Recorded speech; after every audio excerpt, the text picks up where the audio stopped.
Olá, graça e paz a todos. Estaremos dando início a mais uma noite de estudo da Palavra de Deus. Vamos aguardar alguns minutinhos para que alguns irmãos possam estar acessando essa nossa transmissão, que os irmãos possam estar entrando aqui juntamente conosco. Meu Rabonias Amor, Shalom, a todos os irmãos que já estão acessando esta transmissão. Que a graça e a paz do nosso Senhor e Salvador Jesus Cristo estejam sobre a sua casa, a sua vida. Irmão Fernando, graça e paz. Aproveite esse momento, compartilhem essa transmissão para que os seus amigos, os seus familiares também sejam alcançados por essa transmissão. Meu pastor, nosso pastor presidente, pastor Hamilton Fonseca, nossa irmã Neide, a graça e paz do Senhor a todos vocês. Vamos estar, então, orando para darmos início. Já são 7h30. Então vamos estar orando. Você já pegue a sua Bíblia, sua caneta, o seu papel e vamos iniciar então mais um estudo da Palavra de Deus, mais uma reflexão dentro das parábolas de Jesus Cristo. Irmã Wanda, graça e paz, irmã Patrícia. Então vamos estar orando. Se você puder, onde você está agora, fechar os teus olhos juntamente comigo e vamos orar, vamos falar com o Senhor.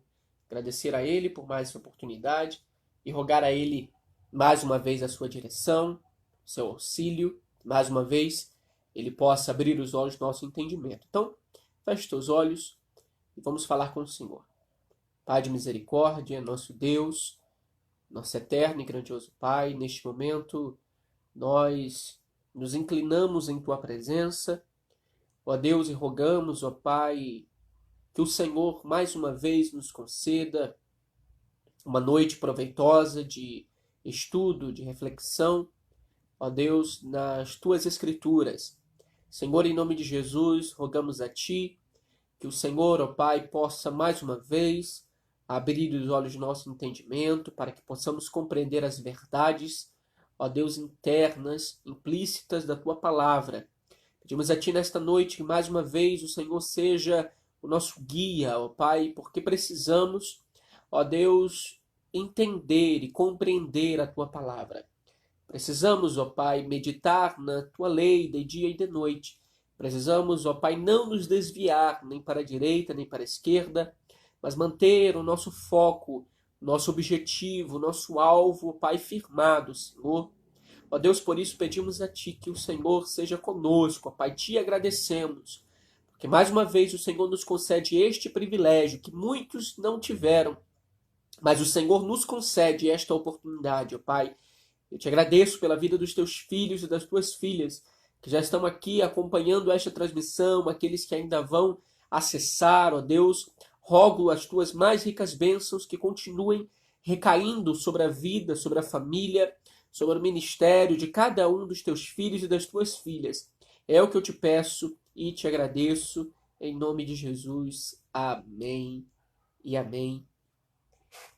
Nós vamos estar hoje conversando um pouco acerca do texto do Evangelho de Lucas, no capítulo 15. Então, se você já puder pegar a sua Bíblia e abrir comigo no Evangelho de Lucas, no capítulo de número 15, nós vamos estar lendo o texto todo do capítulo e vamos estar meditando então nos versículos da Palavra de Deus que certamente trarão grandes ensinamentos para a nossa alma, mais um dia, mais uma noite de estudo da Palavra de Deus. Então, Evangelho de Lucas, no capítulo de número 15, é um capítulo muito conhecido, muito pregado, você certamente já deve ter lido, ou se deparado com algum ensinamento, alguma pregação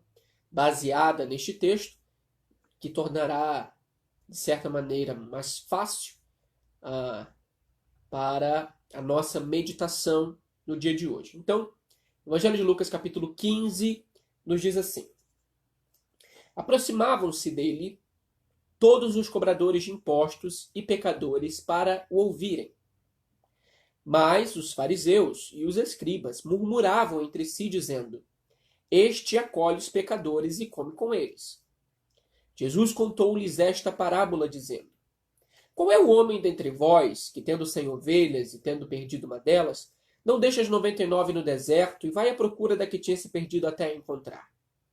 Ao encontrá-la, põe-a nos ombros, alegrando-se. E ao chegar em casa, chama os amigos e vizinhos e diz-lhes: alegrai-vos comigo, porque encontrei a minha ovelha perdida. Digo-vos, haverá mais alegria no céu por um só pecador que se arrependa do que por 99 justos que não necessitam de mudança. Qual é a mulher que, tendo 10 dracmas, se perde uma, não acende a candeia, não varre a casa e não procura escrupulosamente até encontrá-la? E ao encontrá-la, chama as amigas e vizinhas e diz: alegrai-vos comigo, porque encontrei a dracma que tinha perdido. Assim vos digo, que há alegria entre os anjos de Deus por um só pecador que se arrependa. Disse ainda: um homem tinha 2 filhos. O mais novo deles disse ao pai: pai, dá-me a minha parte dos bens. E o pai repartiu os bens entre os 2. Poucos dias depois, o filho mais novo, juntando tudo, partiu para uma terra longínqua, e por lá esbanjou tudo quanto possuía, vivendo prodigamente. Depois de gastar tudo, houve grande fome naquele país, e ele começou a passar privações. Pôs-se a caminho, e colou-se a um dos cidadãos daquela terra, que o mandou para os seus campos apacentar porcos. E queria ele saciar-se com as alfarrobas que os porcos comiam, mas ninguém lhes dava. E caindo em si, disse: quantos jornaleiros do meu pai têm pão de sobra, ao passo que eu morro aqui de fome? Levantando-me, irei ter com meu pai e vou dizer-lhe: pai, errei contra o céu e contra ti. Eu não sou digno de ser chamado teu filho. Faz de mim um dos teus jornaleiros. E levantando-se, foi ter com o pai. Estando ele ainda longe, o pai viu-o e condoeu-se. Correu e atirou-se ao pescoço dele e beijou-o. O filho disse-lhe: pai, errei contra o céu e contra ti. Eu não sou digno de ser chamado teu filho. O pai disse aos seus escravos: trazei depressa a melhor túnica e vestilha. Dai-lhe um anel para o dedo e sandálias para os pés. Trazei o vitelo gordo, matai-o e comendo alegremo-nos, porque este meu filho estava morto e reviveu, estava perdido e foi encontrado. E começaram a festejar. Ora, o filho mais velho estava no campo. Quando regressou, ao aproximar-se da casa, ouviu a música e as danças. Chamando um dos escravos, informou-se sobre o que era aquilo. Ele disse-lhe: o teu irmão voltou, e o teu pai matou o vitelo gordo, porque o recolheu são e salvo. Ele encolerizou-se e não queria entrar, mas o seu pai, saindo, chamou por ele. Respondendo ao pai, disse-lhe: eis que há tantos anos te sirvo como escravo e nunca transgredi uma ordem tua, e tu nunca me deste um cabrito para eu festejar com os meus amigos. Agora, ao chegar este teu filho, que gastou os teus bens com prostitutas, mataste-lhe o vitelo gordo. O pai respondeu-lhe: filho, tu estás sempre comigo, e todos os meus bens são teus. Mas era forçoso que festejássemos e nos alegrássemos, porque este teu irmão estava morto e reviveu. Estava perdido e foi encontrado. Esse texto que nós lemos, você que entrou agora aqui nesta nossa transmissão, nós vamos estudar hoje o texto do Evangelho de Lucas, no capítulo 15, que nós terminamos de efetuar a leitura agora. E esse é um texto que é muito importante para as nossas reflexões, porque quando nós nos deparamos com este texto e com os demais textos da Bíblia Sagrada, nós nos deparamos com certos títulos, ou nós chamamos epílogos, que existem nesses textos, que têm um certo objetivo de facilitar a leitura do texto proposto, do texto que está abaixo deste título. Se você conferir aí na sua edição da Bíblia Sagrada, certamente você encontrará um título em negrito, uma cor mais forte, que seria de certa maneira, o título daquela passagem e que, embora cada uma das parábolas que por nós foram lidas aqui no texto de Lucas 15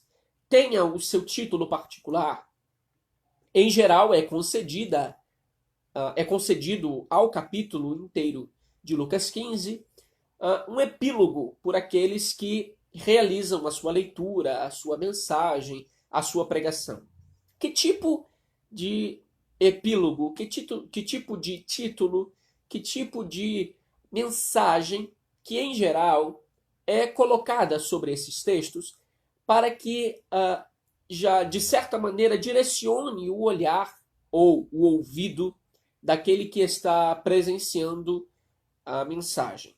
Bom, nós temos o título das parábolas, nós temos a ovelha perdida, a dracma perdida, o filho pródigo. E isso faz com que, dentro do conjunto do capítulo, lhe seja concedida a alcunha de o capítulo dos achados e perdidos. Talvez você já tenha ouvido este epílogo, esta alcunha, ou tenha até mesmo lido em algum lugar, em algum livro. No entanto, refletindo um pouco acerca desta alcunha, deste título, deste epílogo, me veio um certo questionamento. Por que achados e perdidos? Me pareceu um tanto estranho acreditar ou pensar nessa frase. Achados e perdidos. Esta que é uma frase comum a muitos lugares, em certos estabelecimentos em que há uma região, uma seção, uma sala, que tem este nome, achados e perdidos.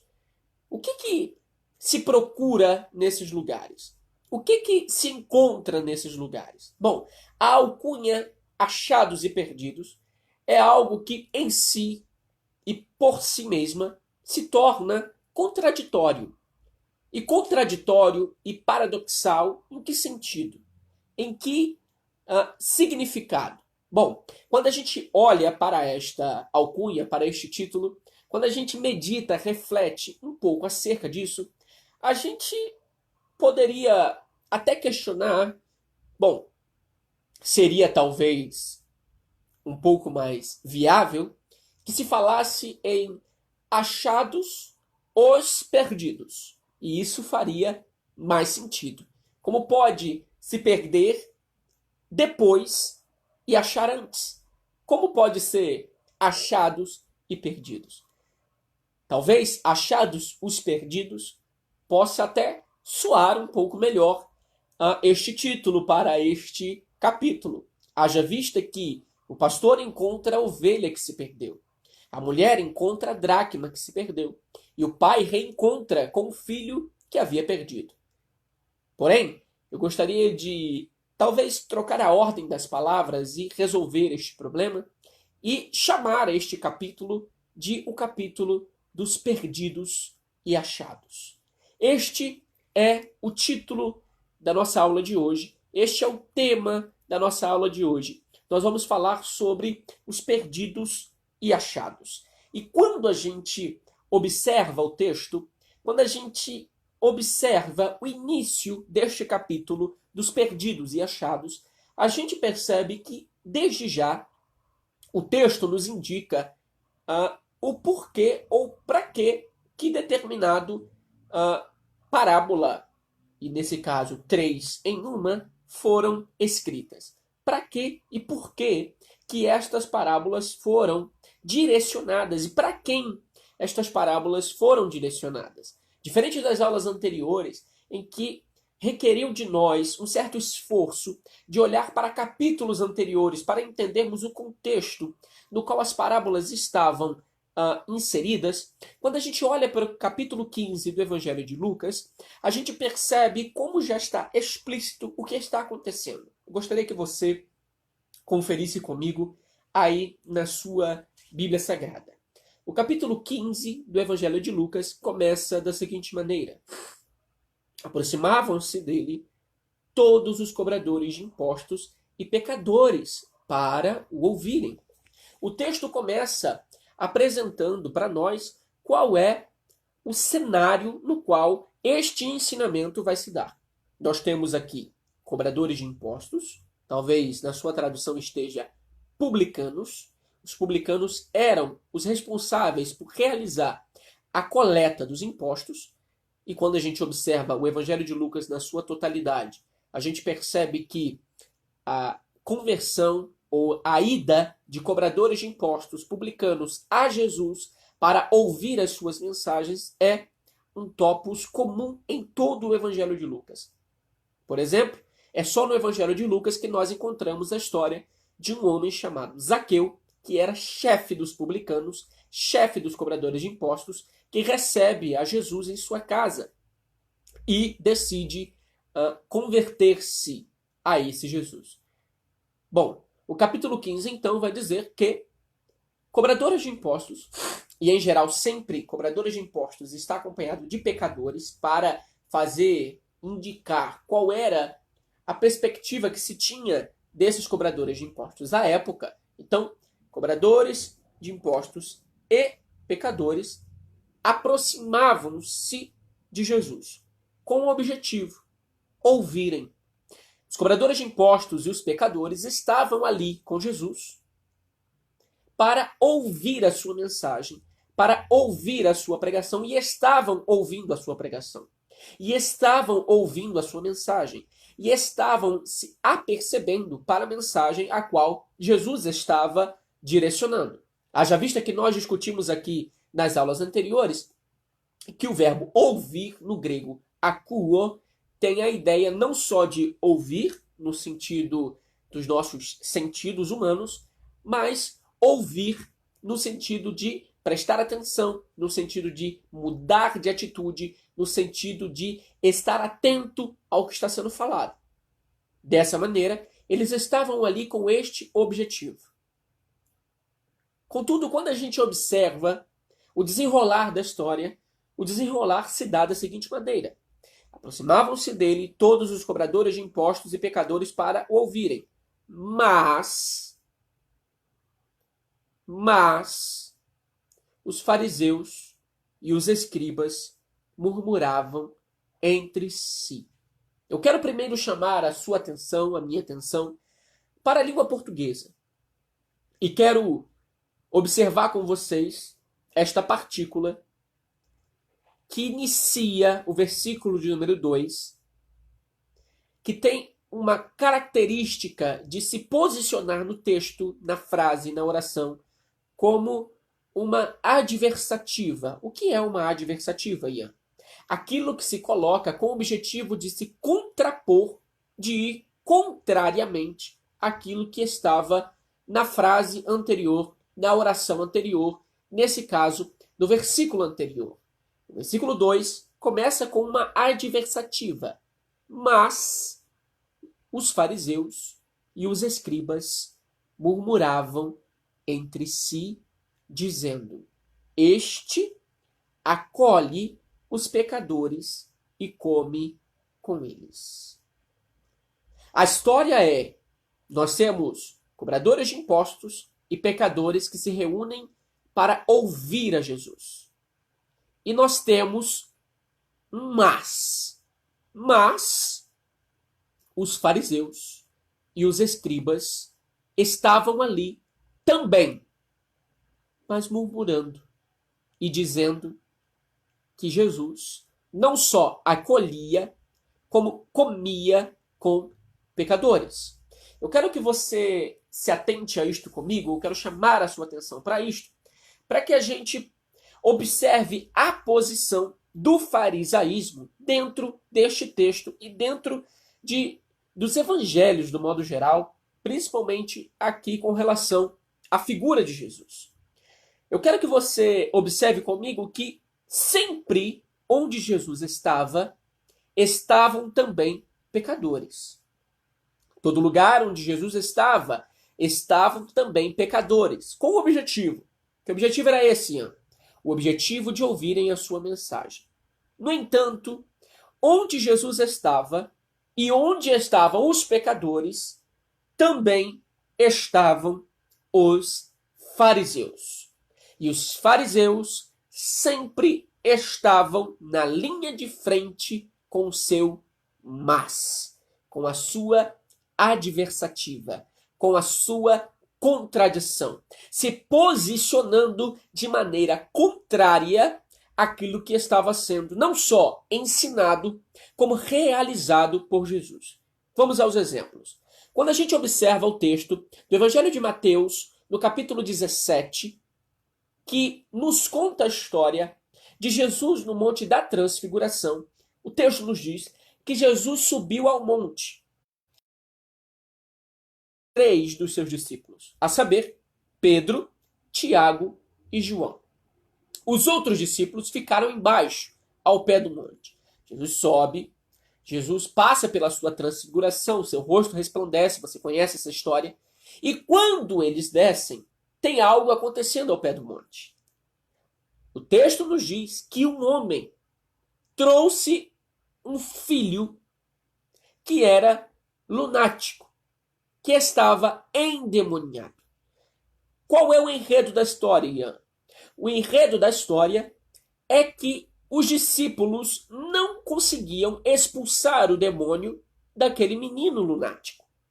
E esta era a querela, a discussão, a adversativa dos fariseus e dos escribas com relação a Jesus. Por que que os discípulos não conseguem expulsar os demônios? Ora, por que que Jesus pode e os discípulos não podem? Por que que Jesus consegue e os seus discípulos não conseguem? Por que que os discípulos não conseguem fazer o trivial que Jesus faz, que é expulsar demônios com a palavra de sua boca? Os escribas e fariseus se posicionam de maneira adversativa à obra de Deus e se colocando de forma contrária à própria ação dos discípulos com relação a Jesus. Um outro exemplo que nós podemos observar é quando, no texto do Evangelho de Marcos, no capítulo 2, Jesus entra em casa, a multidão o aperta, enche a casa, e 4 homens vêm trazendo um paralítico sobre uma cama, você conhece esse texto também, e ao perceberem que não conseguiriam entrar à casa, levando o paralítico para ser curado por Jesus, decidem subir à casa, fazer um buraco no telhado e descer o paralítico por uma corda em sua cama, chegando diante de Jesus. Pelo que Jesus, olhando para aquele paralítico, disse: Homem, perdoados estão os teus pecados. Ora, quando Jesus dirige estas palavras para aquele paralítico, alguém ou alguém se posicionam de maneira contrária àquilo que Jesus estava realizando. Quem eram estes? Quem eram estes que se posicionavam contrários ao que Jesus estava realizando na casa em Cafarnaum? Os fariseus e os escribas. Mais uma vez, os fariseus e os escribas, dizendo entre si, falavam: como pode este homem perdoar pecados? Acusando até mesmo Jesus de blasfêmia. Quando a gente observa isto, a gente observa Jesus prescrutando o que estava no coração daqueles homens, dizendo: bom, o que é mais fácil? Perdoar pecados ou dizer: levanta e anda? Mas, para que saibais que o Filho do Homem tem poder nos céus e na terra, te digo, levanta e toma a tua cama. E imediatamente o paralítico levantou, tomou a sua cama e foi para a sua casa. Quando a gente observa isto, a gente ainda vai além, porque a gente retoma algo que nós discutimos na aula passada, em que nós falamos sobre um termo específico da teologia cristã, chamado de união hipostática. O que é a união hipostática? Nós vimos que a união hipostática é a união das naturezas diferentes que havia em Jesus. Que Jesus era 100% Deus e e 100% homem e 100% humano. A união de naturezas distintas e até mesmo contraditórias são chamadas de união hipostática. E isso fica claro no texto de Marcos 2, quando Jesus primeiro tem o poder de perdoar pecados e depois diz que ele tem poder nos céus e na terra. Ou seja, sou Deus, sou homem e sou humano. Isto é a união hipostática que fica clara em Jesus. E quando a gente observa isto em Jesus, a gente também observa a questão dos fariseus sempre se apresentando com o seu mas, com a sua adversativa. Entendendo isto, a gente percebe como que o farisaísmo se posicionava de maneira não só contrária às ações de Jesus, não só contrária à figura de Jesus, mas contrário a tudo aquilo que nós somos chamados para ser. Nós, no caso, eu e você, podemos olhar para o texto bíblico e entender e compreender como que eu sou igreja, como você é igreja. Todos nós entendemos isso, todos nós falamos isso, todos nós pregamos isso e dizemos, você é a igreja do Senhor. Só que, quando a gente analisa o termo grego para igreja, que é eclesia, eclesia é, na verdade, um termo que designava uma assembleia de cidadãos na antiguidade. Quando a gente observa isto, a palavra grega eclesia é a união de duas palavras. A palavra eco, que significa para fora de algo, indica a posição para fora, e a palavra, o verbo grego kaleo, que é chamar, convocar, sobretudo pelo nome. Por que isto, Ian? Porque a palavra eclesia quer dizer os chamados, ou aqueles que são chamados, para fora. Mas quando a gente olha esse texto, a gente se pega com um questionamento. E o questionamento é este. Somos os chamados para fora. Mas chamados para fora de onde? E alguém pode dizer, somos chamados para fora do mundo, para viver as coisas de Deus. Somos chamados para fora do mundo, para viver para Deus. Mas esta é a perspectiva farisaica. Nós não somos chamados para fora. Nós somos chamados para dentro. E aí você pode pensar, mas Ian, não estou entendendo. Onde você quer chegar? A questão é simples. Quando a gente observa que a palavra eclesia quer dizer chamado para fora e evoca a Assembleia dos Cidadãos na Antiguidade, a gente precisa olhar para esta realidade e entender que se tratava de arautos que iam pelas ruas da cidade chamando os cidadãos para fora das suas casas, fora do seu ambiente, para irem, em geral, para a praça pública chamada Ágora, que era a praça dos negócios, a praça das discussões políticas, para votarem, para se posicionarem como cidadãos, para decidirem sobre questões relacionadas ao bem comum da cidade.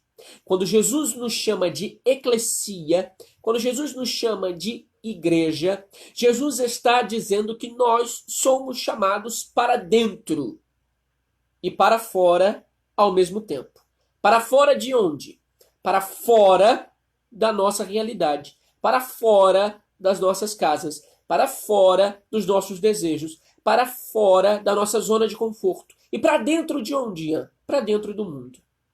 Jesus está nos chamando para dentro e dentro do mundo. Ian, não entendi. Te explico. No Evangelho de João, no capítulo 17, no versículo de número 15, Jesus vai fazer a seguinte oração a Deus: Pai, eu não peço que os tire do mundo, mas que os livre do mal. Pai, eu não lhe peço que os tire do mundo, mas que os livre do mal. Jesus está nos chamando para dentro. E dentro de onde? Dentro do mundo. Dentro da realidade do mundo. Quando a gente observa isso, então a gente volta o nosso olhar para o texto que nós lemos e compreendemos a mensagem que Jesus está trazendo a partir destas 3 parábolas. Que eu quero aqui enfatizar com vocês a terceira parábola dessa linha de 3 parábolas em uma, para que a gente possa entender a mensagem trazida no capítulo 15 do Evangelho de Lucas.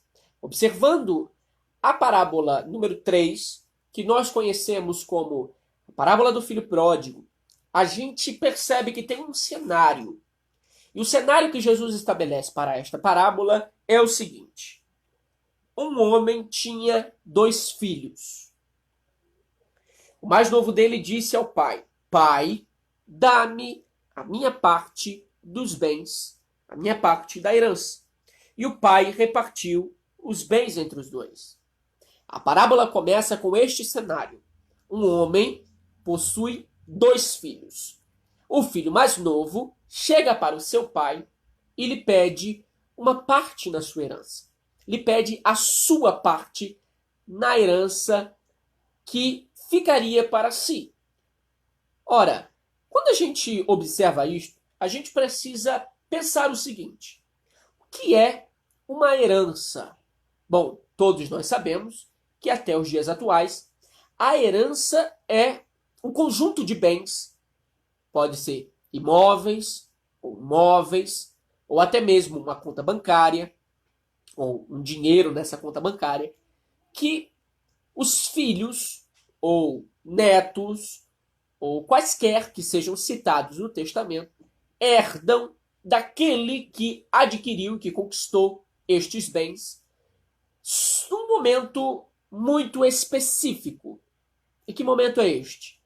No momento da morte do pai. É quando o pai morre que os filhos herdam. Quando a gente olha para a antiguidade clássica, sobretudo a antiguidade romana, no qual estes estavam inseridos, a gente percebe que na antiguidade romana havia uma legislação muito específica com relação às heranças, com relação às propriedades. E se instituiu que dentro de uma casa o pai era o chefe e ele comandaria a vida dos filhos enquanto vivesse. Os filhos poderiam ter esposas, poderiam dar netos a ele, mas aquele filho permaneceria sob a ordenança do seu pai enquanto seu pai vivesse. O filho só se tornaria um pai de família, no termo exato, quando seu pai morresse. E ele então assumiria a responsabilidade de governar aquela casa, de governar aquela família. Observando isto, com relação à lei das heranças, temos que o filho herdava somente quando o pai morria. Quando a gente observa isto, a gente percebe que há um problema aqui. Há um problema nesta parábola. A parábola já começa apresentando para nós uma questão muito séria. Porque o filho, ele até poderia conquistar coisas novas na sua vida. Poderia comprar propriedades, poderia adquirir novos bens, campos, poderia pegar empréstimo de dinheiro no banco ou com usurários da época. No entanto, nada do que ele possuía lhe pertenceria. Pertenceria ao seu pai enquanto o seu pai estivesse vivo. Quando o filho pede ao pai a sua parte na herança, aqui nós temos um problema. E que problema é esse, Ian?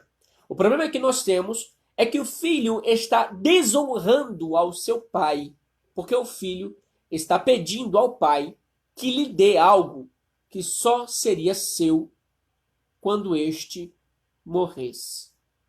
O que é isto, Ian? Qual é o problema disso? O problema é que o filho está matando o seu pai. É que o filho está assassinando o seu pai. E era mesmo caso de assassinato. Era identificado pela legislação da época como assassinato. E quando nós observamos isso, e agora compreendendo o costume judaico da sua época, nós vemos que, na verdade, quando o filho comete esse tipo de delito, está, portanto, ato de desonra. Havia um mandamento. E um dos mandamentos era que os filhos deveriam honrar pai e mãe. O que era honrar? Honrar é pesar. Honrar é conferir. Honrar é aperfeiçoar. Quando a gente observa isto, nós temos que os filhos deveriam honrar os seus pais. Os filhos também deveriam aperfeiçoar os seus pais. Como, Ian, que um filho aperfeiçoaria o seu pai? O filho aperfeiçoa o seu pai, aperfeiçoando a si mesmo. Porque quando eu me aperfeiçoo, eu aperfeiçoo o meu pai. Quando isto não é realizado, todo o conjunto familiar sofre de desonra. E o que diz o apóstolo Paulo na carta aos Efésios, no capítulo número 6? Ele vai nos dizer: honra teu pai e a tua mãe, porque este é o primeiro mandamento com promessa. Qual é a promessa? Para que teus dias vão bem, para que nada te suceda, para que viva longos dias. Esta é a promessa que acompanha o cumprimento da legislação. No entanto, quando a gente observa esta realidade deste filho que pede ao pai a sua parte na herança, nós temos um filho dizendo para o pai: não importa se você ainda está vivo. Para mim, você já está morto. Olha o peso da mensagem de Jesus no Evangelho de Lucas, capítulo 15, a partir do versículo número 11. Quando a gente observa isto, a gente percebe que o filho pede ao pai a sua herança. E não só pega a sua parte, como diz o texto, que ele junta tudo e parte para uma terra distante, para um país distante, e vai gastar tudo quanto ele possuía vivendo prodigamente. Aqui, prodigamente é devasso, de forma de gastar sem observar, sem cuidado. Quando a gente entende isso, a gente percebe como o enredo da história se constrói. Porque o enredo da história se constrói dizendo que ele não só assassinou o seu pai, no sentido de palavras e de atos, mas também fugiu. E aqui eu quero conversar com você para que a gente entenda algo. Que normalmente aqueles que fogem para terras distantes. Normalmente aqueles que fogem porque cometeram algum delito o fazem para país longínquo. Vamos observar. Quando a gente olha para a história de Jonas, a gente percebe que o Senhor deu uma ordem para Jonas. E qual foi a ordem que o Senhor deu para Jonas? Levanta-te e dispõe-te e vai para Nínive e prega contra ela. Jonas se levantou Mas ele foi para Nínive? Mas ele se direcionou para Nínive? Não. Jonas se direcionou para Tarsis. Deixa eu explicar isso aqui. Imagina comigo Jonas. O Senhor mandou Jonas ir para Nínive. Nínive ficava a leste de onde Jonas estava. Jonas decide ir para Tarsis. E Tarsis ficava a oeste. Exatamente o oposto de onde o Senhor mandou Jonas se direcionar. Observando isto, e não só isto, como Tarsis era mais ou menos onde atualmente é a região da Espanha, era a terra mais distante que o povo da época de Jonas conhecia. Quando Jonas decide ir para Tarsis, Jonas decide ir para a terra mais distante possível. Quando a gente observa a história de Elias, nós vemos que Elias se levanta e se posiciona no monte, desafiando os profetas de Baal, para que a divindade que fizesse descer fogo do céu e consumisse o holocausto sobre o altar, seria considerado Deus de Israel. Você conhece essa história e sabe que Baal não responde, o Senhor responde. Responde com fogo, consome o holocausto, consome a água que estava sobre o altar. E quando isto acontece, Elias se levanta com uma atitude. E a atitude que Elias toma é de matar os profetas de Baal. Ao matar os profetas de Baal, nós precisamos questionar esta atitude. Elias matou os profetas de Baal ao fio da espada. No entanto, eu lhe pergunto, Deus mandou Elias matar os profetas? Foi uma ordem do Senhor que Elias matasse os profetas? Bom, quando a gente olha o texto bíblico, e você pode conferir aí na sua casa, Deus não mandou Elias matar os profetas. E por isso, Elias decide fugir. E quando Elias foge, Elias vai para o lugar mais distante possível. Que lugar é este? Uma caverna. E entra na caverna. Quando a gente lembra da história de Moisés, a gente percebe que Moisés não esperou o agir de Deus, que viria com mão forte para livrar o seu povo, mas decide, por conta própria, matar um egípcio que feria um hebreu. E quando isto acontece e a história é descoberta, Moisés precisa fugir para a terra mais longínqua possível, a terra de Midian. Agora eu quero que você perceba algo comigo. Vamos voltar mais um pouco. Voltar ainda mais. Vamos olhar para o livro do Gênesis agora. E vamos observar que houve um homem fugitivo no livro do Gênesis. Que homem foi esse? Livro do Gênesis, capítulo de número 3.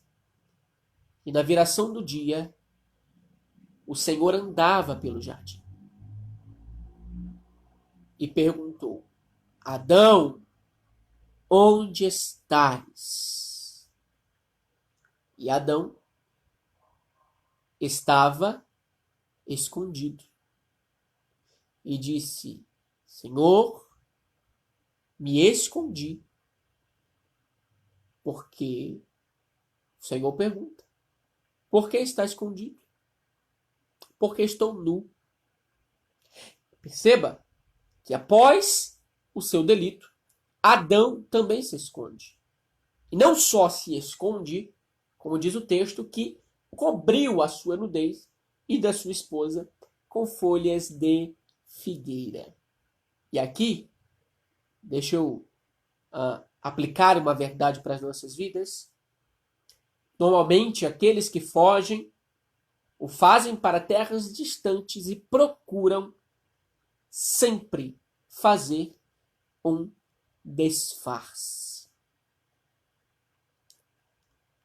Jonas entra no barco dizendo que vai para Nínive, que vai para Tarsis, e se coloca no porão do navio e vai dormir.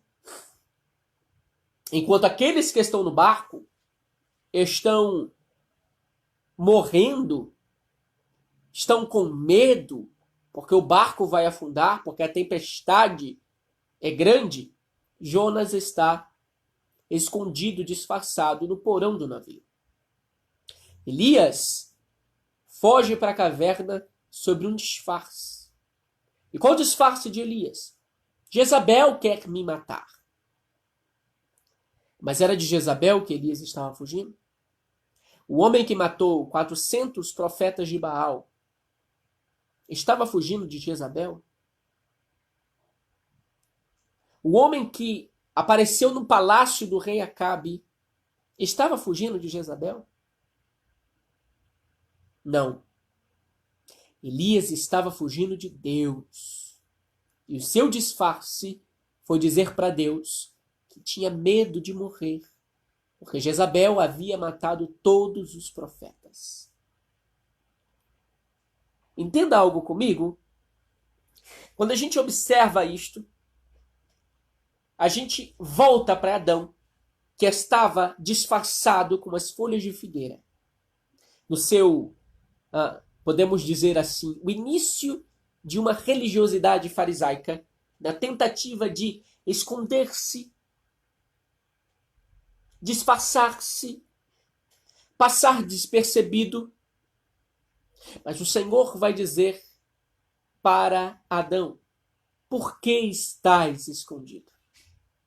E Adão tem que dizer: porque estou nu. E quem lhe contou que você está nu? É o Senhor quebrando o disfarce de Adão. É o Senhor fazendo com que as sortes no navio caíssem sobre Jonas. É o Senhor dizendo para Elias: o que fazes aqui, se ainda tem profetas que não se dobraram perante Baal e nem lhe beijaram e estão lá embaixo? Algo de maravilhoso que me chama a atenção é que o Senhor sempre vai ao encontro dos fugitivos. E o Senhor foi ao encontro de Adão.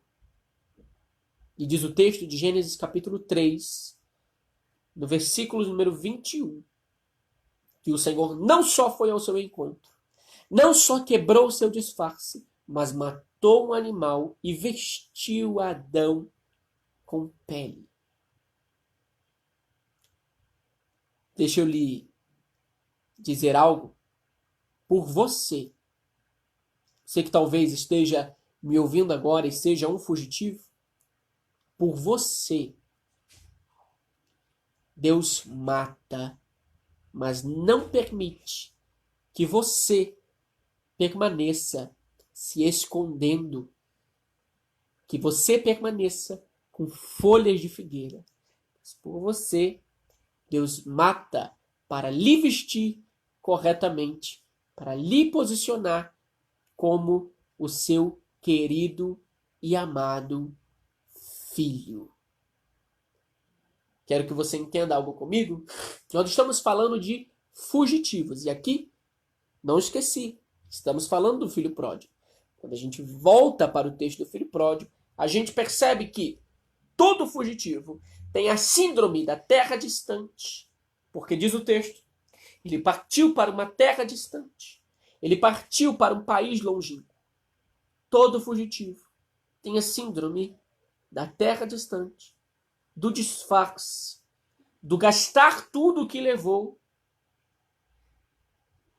e de desejar a morte. O que é isso, Ian? Observa comigo. Moisés vai para o deserto. Elias pediu a morte debaixo da tamareira. Jonas pediu que jogassem ele do barco no mar.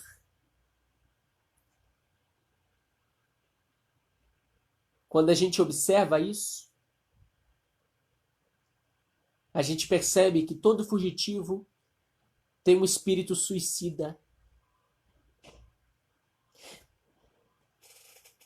O filho que foi está agora apacentando porcos, porque não tem mais o dinheiro que ele levou consigo. O filho está apacentando porcos. E aqui, claramente, um parêntese que todos nós conhecemos, os porcos eram animais imundos para os judeus. Era se rebaixar ao máximo, dizer que está apacentando porcos. E ele não só está apacentando porcos, mas diz o texto, e algo que eu também estava meditando e quero compartilhar contigo, ele não comeu as alfarrobas dos porcos. Ele desejou comer, é o que diz o texto. E desejou comer. Não sei se já ouviu isso em algum lugar, dizer que ele comeu, mas ele desejou comer, mas nem isso ele podia. Alfarrobas são vagens, um tipo de vagem doce, utilizada para alimentar os animais, e que os pobres do mais baixo nível se alimentavam em tempos de escassez. Isto era o que alimentava os porcos. Era isto que ele desejava comer. Algumas traduções trazem. Quando a gente observa isto, a gente percebe o nível que este homem chegou. Mas chegando a esse nível, o filho quebra o padrão. Como assim? Todo fugitivo foge para uma terra distante, se disfarça, gasta tudo que tem e deseja a morte. Mas e o filho? O filho propõe algo em seu coração. E o que o filho propõe em seu coração? Levantar-me-ei e irei ter com meu pai. Eu imagino que, nesse ponto alto da história, os fariseus estavam pensando, finalmente, recebeu o que ele merecia. Transgrediu a lei, fugiu, gastou o que tinha com coisas imorais. Agora ele vai morrer. Mas Jesus vira a história para dizer que o filho coloca em seu coração: eu vou me levantar e vou ter com o meu pai. E por que ele queria ir encontrar com o seu pai? Porque ele percebe que os jornaleiros, ou seja, os que trabalhavam por jornadas, que eram assalariados do pai, tinham pão de sobra e ele morria de fome. Até mesmo os jornaleiros do pai tinham uma condição de vida mais digna do que aquele homem possuía naquele momento. E ele vai pensar: levantar-me-ei, irei ter com meu pai. E vai dizer que, quando eu chegar lá, eu vou dizer para ele: pai, pequei contra o céu e contra ti, já não sou digno de ser chamado teu filho. Faz de mim como um dos teus assalariados, como um dos teus trabalhadores, como um dos teus jornaleiros. Perceba comigo. Esse menino começou a decorar uma fala de misericórdia, de arrependimento. E muitas das vezes a gente faz isso. A gente erra, a gente peca, a gente transgride. E a gente tem falas decoradas de arrependimento para dizer: Senhor, eu pequei, eu sou falho, eu sou humano, eu sou pecador. Esse menino tinha falas decoradas. No entanto, diz o texto que ele se levanta e vai ter com o pai. E vai na direção do pai. E indo ele na direção do pai, o texto nos diz, versículo de número 20, e levantando-se foi ter com o pai, e estando ele ainda longe, o pai o viu. E estando ele ainda longe, o pai o viu. E condoeu-se e teve compaixão. Imagina o estado daquele menino que saiu da casa do pai, no estado que saiu, e ficou apacentando porcos, e não tinha dinheiro sequer para comprar comida, quem dirá para ter onde morar, quem dirá para se banhar e trocar de roupa. Imagina o estado de alguém que apacentou porcos, de alguém que andou dias e noites em terra, suando com poeira, com cheiro de porcos, vindo na direção da casa da qual ele não deveria ter saído.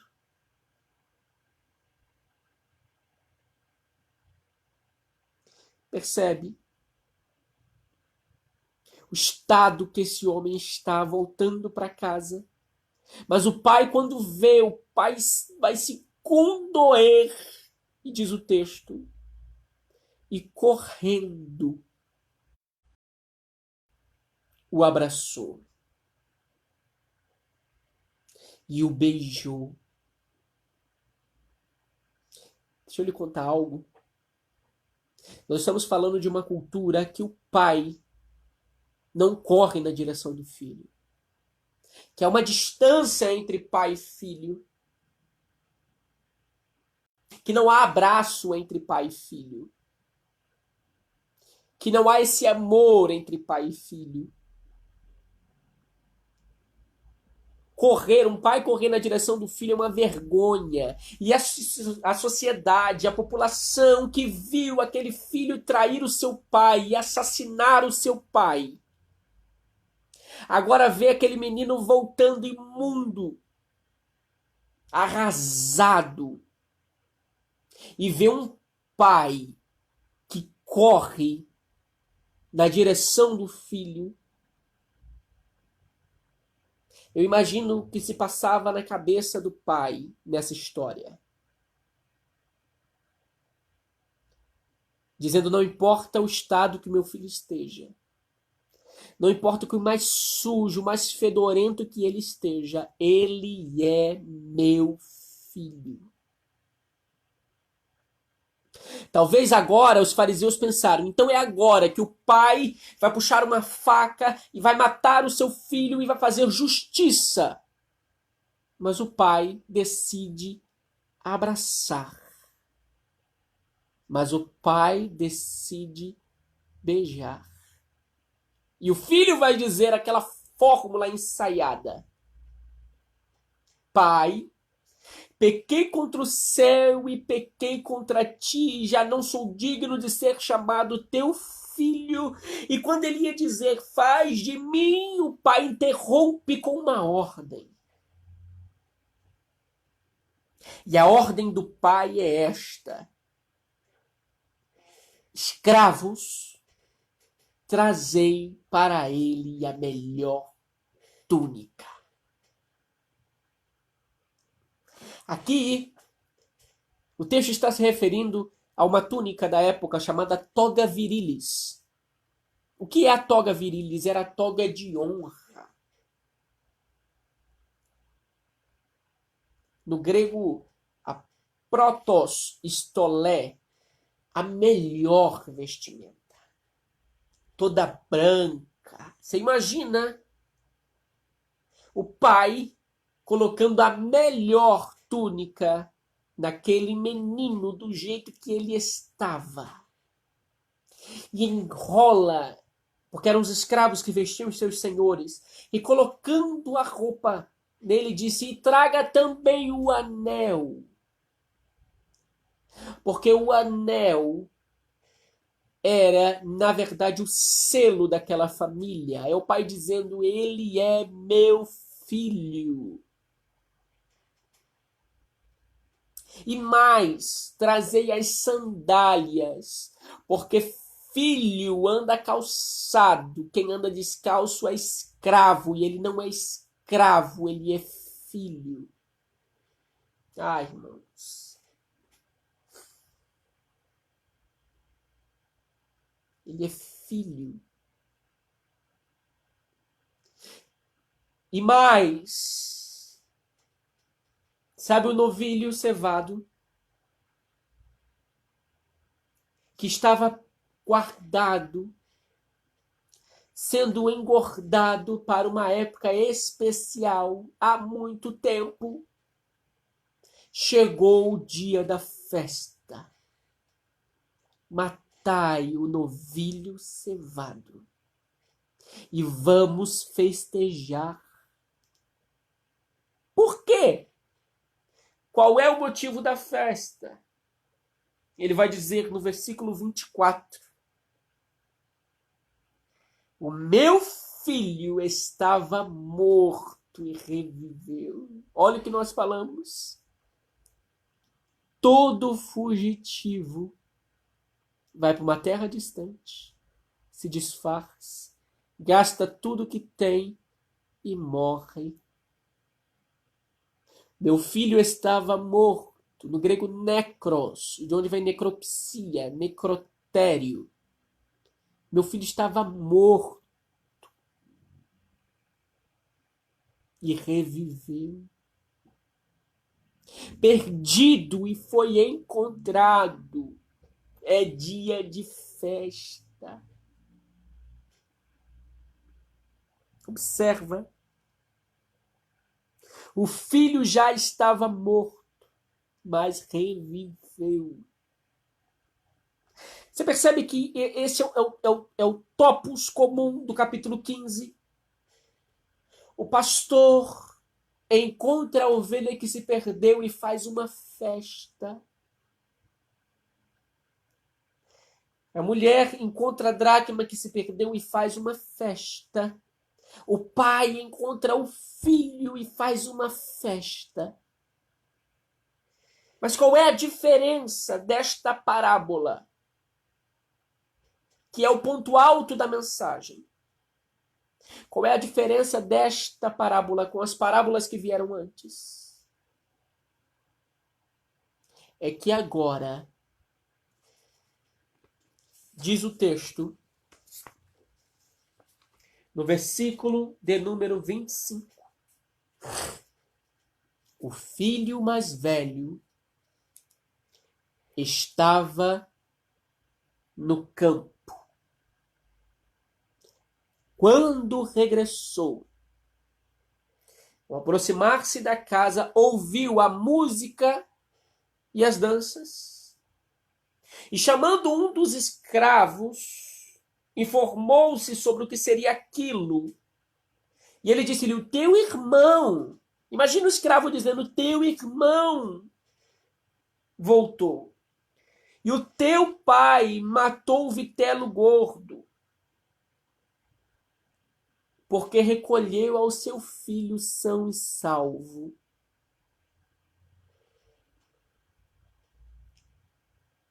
Mas qual é a reação do filho mais velho? O filho mais velho entra e festeja, porque o irmão voltou? Não.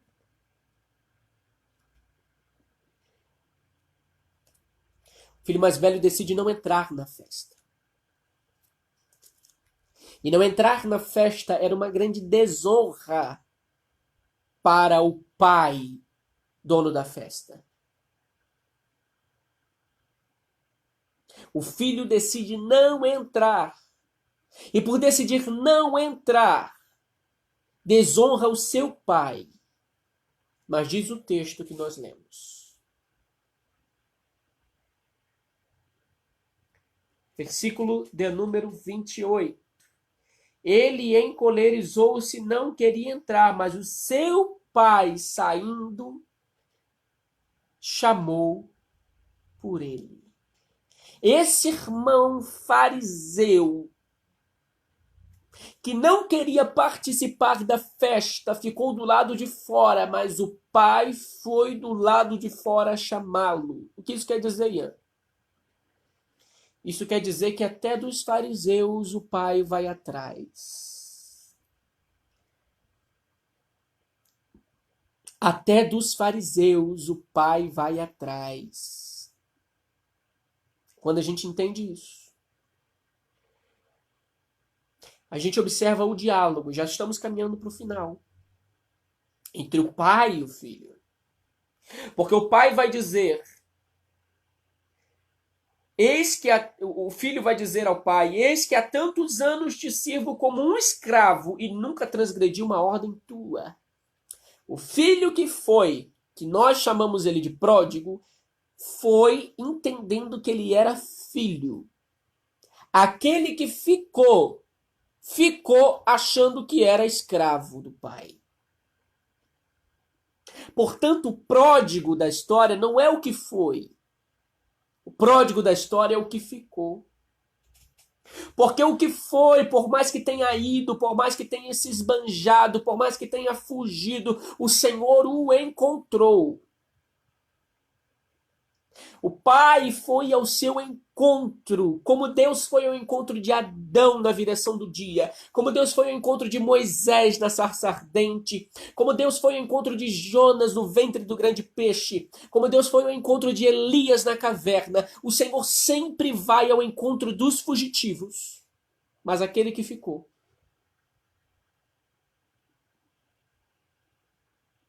Aquele que ficou é o pródigo.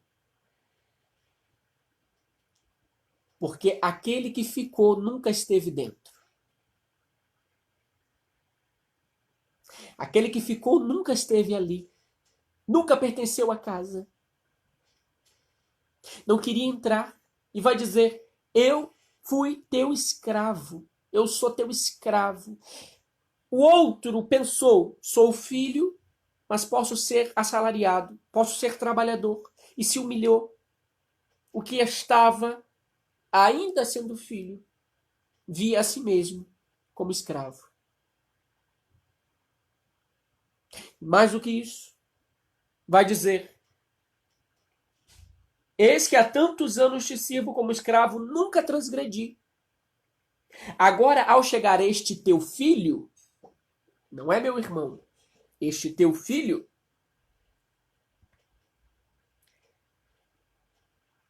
que gastou os teus bens com prostitutas, mataste-lhe o vitelo gordo.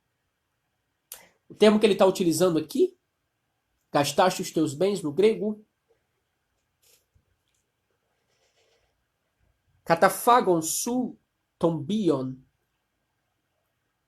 Kataphagon seria, que veio traduzido como gastar, também pode ser traduzido como destruir. E bion, que vem de bios, de onde vem nossas palavras biologia, por exemplo. Bios é vida. Ele está dizendo para o pai e este teu filho que matou você, que destruiu a sua vida, se envolvendo com prostitutas, é para este que você matou o vitelo gordo. E para mim, você nunca me deu nenhum cabritinho para eu festejar com os meus amigos. Só que o pai vai dizer,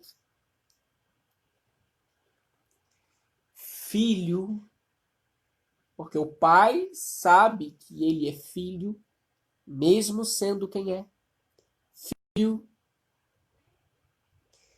tu estás sempre comigo e todos os meus bens são teus. Ou seja, tudo o que você quiser já é seu. Não sei por que você está nervoso com um vitelo. O problema do farisaísmo é que mesmo podendo ter tudo, ele nunca tem nada. E o primeiro pecador que chega e consegue um vitelo já é desconsiderado por aquele fariseu que estava do lado de dentro. Só que o pai vai dizer: mas era necessário que festejássemos e nos alegrássemos, porque o teu irmão, ele é teu irmão, estava morto e reviveu, estava perdido e foi encontrado. Irmãos, perceba aqui algo comigo. Este é o final da parábola. E vamos fazer uma observação com o início do texto que nós vimos. O início do texto diz que aproximavam-se dele cobradores de impostos e pecadores para o ouvirem. Mas os fariseus e escribas murmuravam entre si e diziam: este acolhe os pecadores e come com eles. Observando isto, e observando o conjunto da parábola, quem é o filho que foi e voltou? E quem é o filho que ficou? O filho que foi e voltou são os pecadores e publicanos, que Jesus come com eles.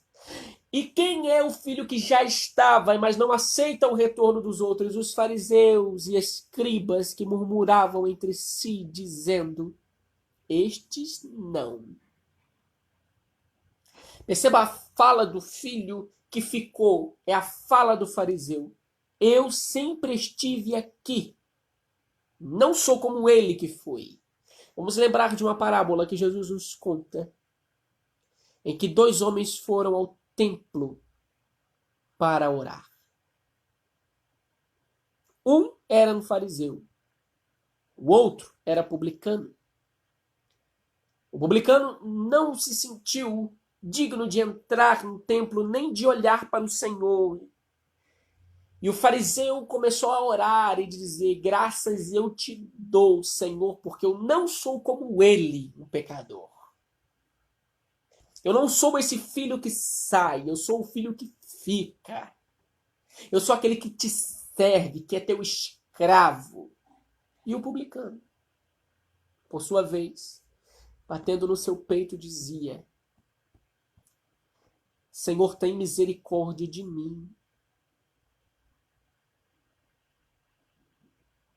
porque eu não sou digno nem de olhar para cima, mas tem misericórdia.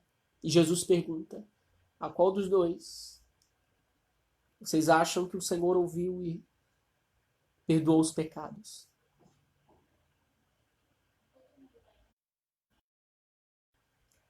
E aí vem a pergunta: qual tem sido a nossa postura com aqueles que pecam e voltam? Será que nós temos sido como estes fariseus? Tem que matar mesmo. Tem que destruir. Tem que ficar lá no banquinho.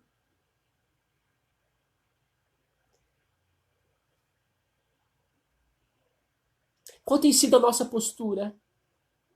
E qual será agora a nossa postura quando as igrejas reabrirem? E os nossos irmãos, porque são irmãos, que pegaram as suas heranças e fugiram, e agora vão voltar. Muitos que nesse momento abandonaram a fé e agora vão voltar. Será que nós estamos preparados para receber os nossos irmãos? Ou somos fariseus e nos posicionamos como aquele irmão que ficou? É noite de nós refletirmos, porque a parábola é tão atual quanto o era naquele contexto. qual tem sido a nossa postura, quem nós temos sido. Será que somos como os fariseus? Os homens adversativos? Do mas? Ele até se arrependeu, mas tem que cumprir aí um tempinho. Ele até voltou, mas tem que ficar um tempo aí esperando. Porque eu tô aqui há mais tempo. Porque eu sirvo há mais tempo. Qual será que é a nossa postura? Eu quero terminar com esta reflexão.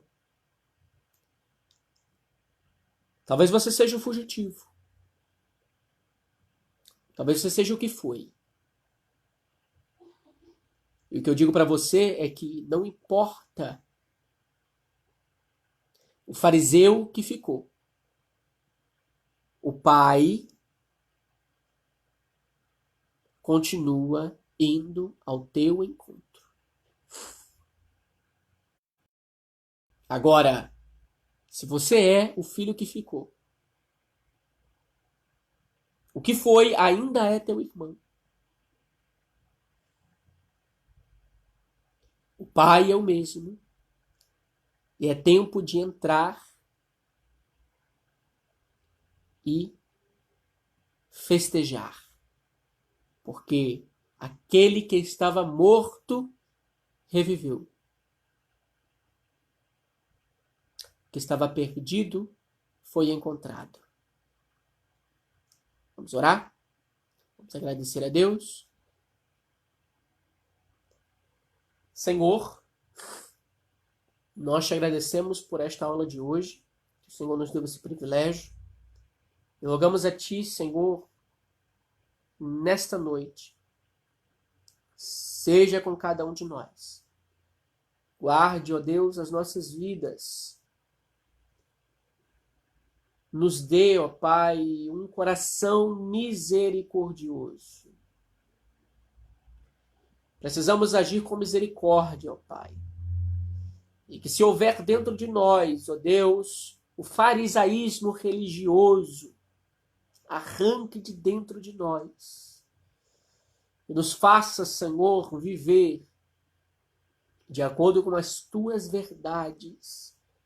Rogamos a Ti nesta noite, ó Pai, que o Senhor possa, ó Pai, fazer com que cada um de nós seja de acordo com a Tua palavra. Ah, Senhor. E sobre aqueles que foram, pedimos a Ti, vá ao encontro deles. Traga-os de volta para casa, porque são nossos irmãos. A casa é uma. E como estudamos, ó Deus, na semana passada, Tu és o bom pastor. E haverá um só rebanho. Tu és o pastor. Pedimos a Ti ser conosco. Nos dê o restante de semana abençoado. Uma noite de sono tranquila debaixo das Tuas bênçãos e proteções. E que o Senhor recompense neste mundo e no porvir a vida de cada uma das Tuas filhas e de cada um dos Teus filhos que ficaram até agora conosco. Em nome de Jesus. Amém. Meus irmãos, eu agradeço imensamente a vocês que ficaram aqui. Meu amigo Moré, Ivan, Deus continue abençoando a sua vida, seu ministério, sua casa, todos os irmãos da Nova Aliança e de outras congregações. Que Deus continue abençoando as suas vidas. Semana que vem estaremos aqui de novo, terça-feira, às 19h30, para continuarmos os nossos estudos na Palavra de Deus. Que Deus continue te abençoando.